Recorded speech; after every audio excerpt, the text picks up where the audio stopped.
EMPA is involved with a small team in e-waste research since about 20 years.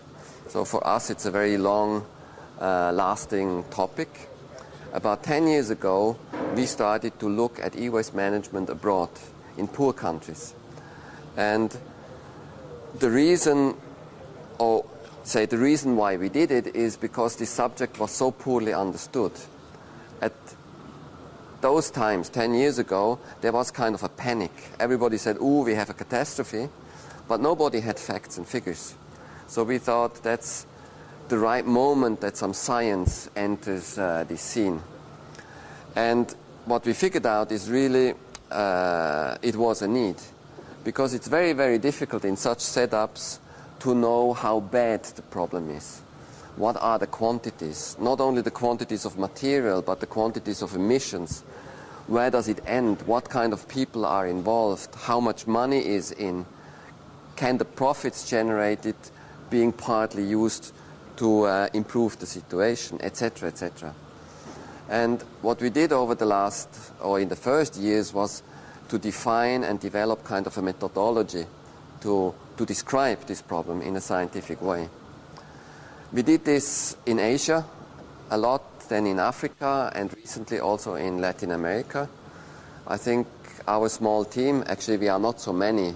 In our team we are about 8 people.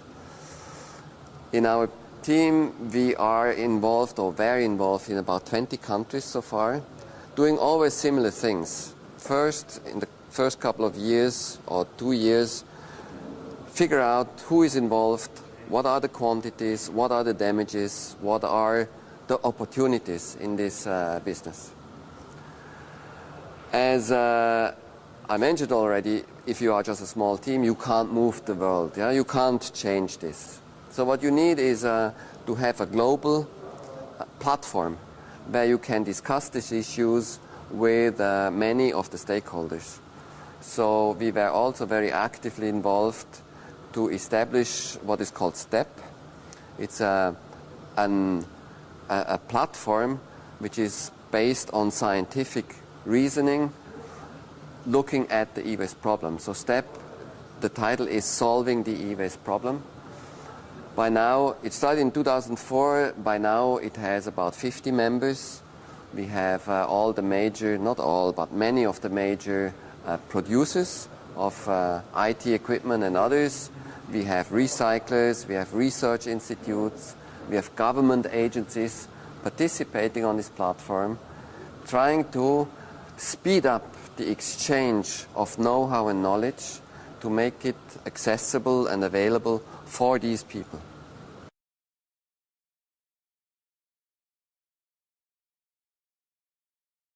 I think we lost a couple of years, say over the last 10, 15 years.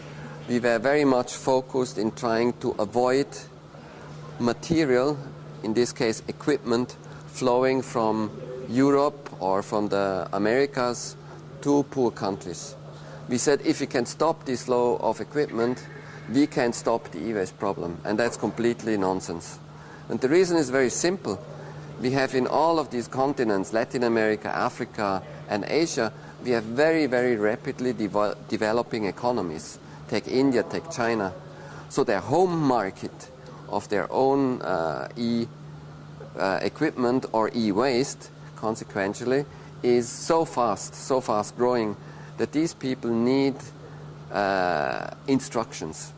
So what we have to focus on in the next couple of years is provide know-how, knowledge and financial support to speed up the development of such infrastructures.